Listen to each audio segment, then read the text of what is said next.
video.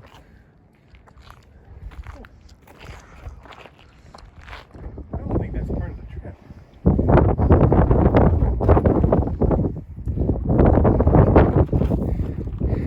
That could be a snake hole. You know there are a lot of snakes up here. Oh yeah. Snakes don't like people, so usually just the sound of you coming is enough to make them go away. Yeah, I know there's a lot of rattlesnakes up here. So if you're ever concerned, you know, you just clap your hands. Anyway, so the land goes back up from the valley and then it hits that plateau and it comes